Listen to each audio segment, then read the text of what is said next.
Amtrak just recently introduced the next-gen Acela, an all-new high-speed train to replace 25-year-old Acelas on the Northeast Corridor, and in addition to increasing service, offering modern amenities, and being more reliable, the new trains operate 10 miles per hour faster than outgoing models. This got me thinking, in 2025, what is the fastest train in every US state? So I did some research and ranked them all, from the state with the slowest fastest train to the one with the fastest train in the country. Let's start at the bottom and make our way up.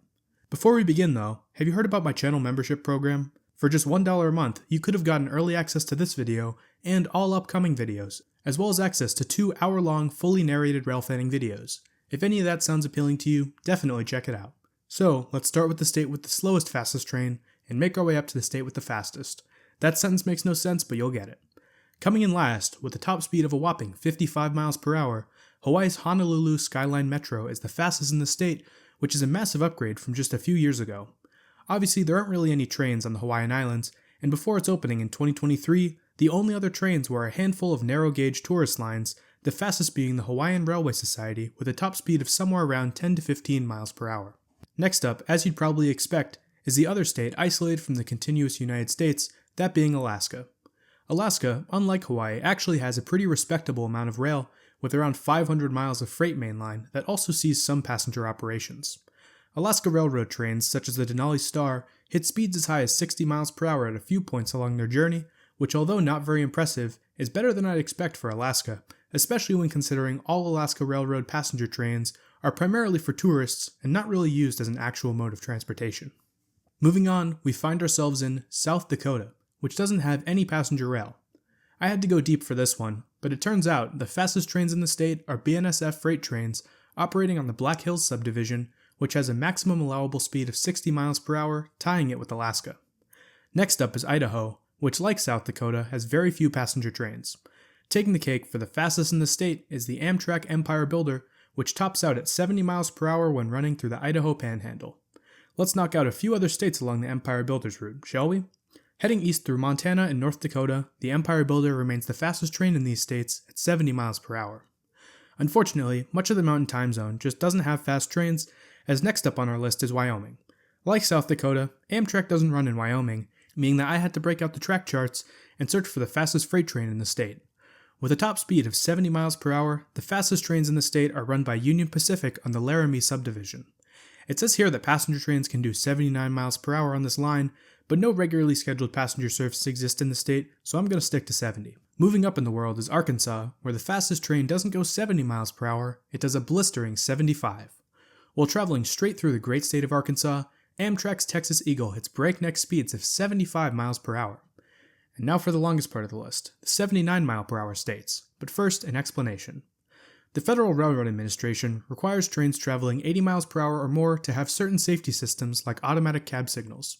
Unfortunately, here in North America, the vast majority of track is owned by freight railroads, which don't prioritize speed nearly as much as passenger trains. Since they're the ones maintaining the tracks, the freight railroads see no reason to invest in these safety systems if they don't have to, and thus the majority of passenger trains here top out just short of 80 miles per hour. So let's go through all these states with conventional 79 mile per hour top speeds. In Alabama, Amtrak's Crescent tops out at 79 miles per hour between Tuscaloosa and Birmingham, and the Mardi Gras does the same most of the way between the Louisiana state line and Mobile.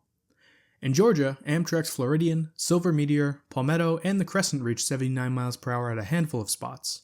In Iowa, it's the Amtrak California Zephyr. Kansas, the Amtrak Southwest Chief. In Kentucky, Amtrak's City of New Orleans reaches 79 miles per hour in the western part of the state, while the Amtrak Cardinal does the same at a few points along the Ohio River. In Louisiana, the Amtrak Crescent and City of New Orleans run at 79 miles per hour on either side of Lake Pontchartrain, and the Mardi Gras service does the same in a few spots. And in Maine, Amtrak's Downeaster does 79 a couple of times at different points. In Minnesota, the Amtrak Empire Builder, Borealis, and the North Star Commuter Rail are all tied for first place at 79 miles per hour, although North Star will cease to exist in a few months. In Mississippi, like Louisiana, it's the Amtrak Crescent and City of New Orleans. In Nebraska, the Amtrak California Zephyr tops out at 79 miles per hour. Same with Nevada, although this is set to change in the next few years, with the 180 mile per hour Brightline West high-speed rail currently being built. In New Hampshire, Amtrak's Downeaster hits 79 miles per hour for like 2 miles, and so does the Vermonter, which unbeknownst to me, crosses into the state in Claremont. In North Carolina, a bunch of different Amtrak routes all do 79 at a bunch of points. In Ohio, Amtrak's Cardinal, Lakeshore Limited, and Floridian all do the same. Oklahoma, it's the Amtrak Heartland Flyer. In Oregon, Amtrak's Cascades and Coast Starlight are the fastest. We're almost there. In South Carolina, Amtrak's Palmetto, Floridian, and Silver Meteor all top out at 79 miles per hour. In Tennessee, Amtrak's City of New Orleans does 79. In Texas, the Sunset Limited, Texas Eagle, and Heartland Flyer do 79 miles per hour, but if it's ever built, the Texas Central Railway will have a top speed of 186. In Utah, Amtrak's California Zephyr does 79 miles per hour. In Vermont, the Ethan Allen Express and Vermonter operate at 60 miles per hour the majority of the time, but the Vermonter just scrapes by with a tiny 79 mile per hour section near White River Junction.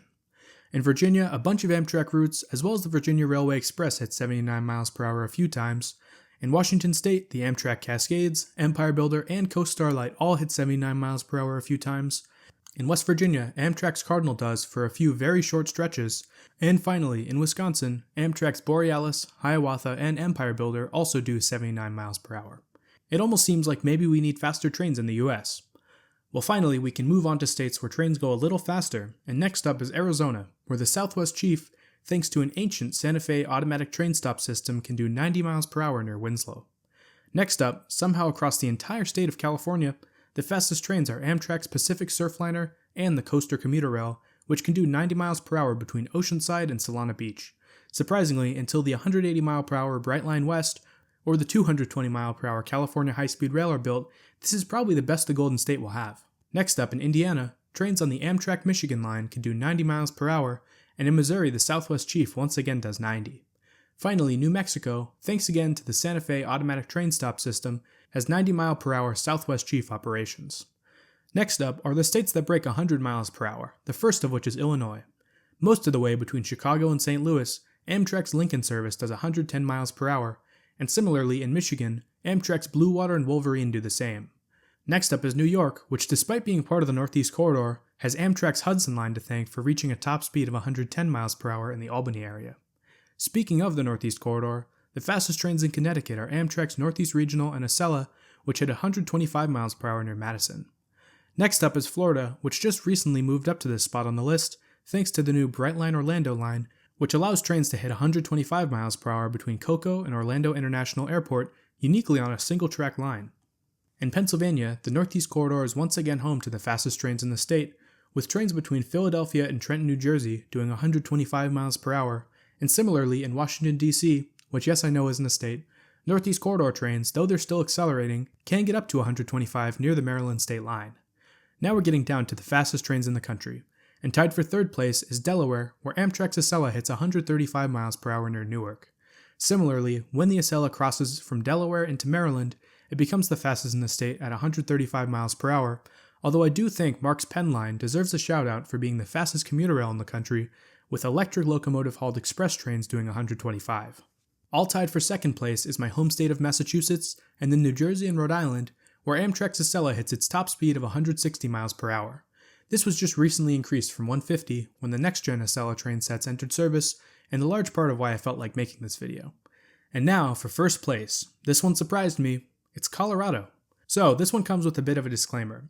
If you're traveling to Colorado hoping to ride the fastest train in the country, you'll be sorely disappointed. In terms of actual passenger trains normal people can ride, Colorado ranks in at the middle of the pack with a few Amtrak routes and Denver's RTD commuter rail topping out at 79 miles per hour. But near Pueblo lies the Area 51 for trains known as the Puebloplex or MXV rail, which features a high-speed test track where trains are tested before entering service. This track is technically good for 165 miles per hour, and a next-gen Acela train ran at this speed during testing here, so I'm counting it. Technically, the fastest train in Colorado does 165 miles per hour, but only on very special occasions, like in the near future when the first Brightline West train begins testing. In fact, they may have to increase the speed limit on the test track even higher, as these Siemens American Pioneer train sets are designed for a top speed of 220 and will operate on Brightline at 180 miles per hour. Anyways, that's the video. I'm not really sure what I want to do with this information, but if you're as much of a train nerd as me, hopefully you enjoyed it. So with that, thanks for watching, and I'll see you soon in another video.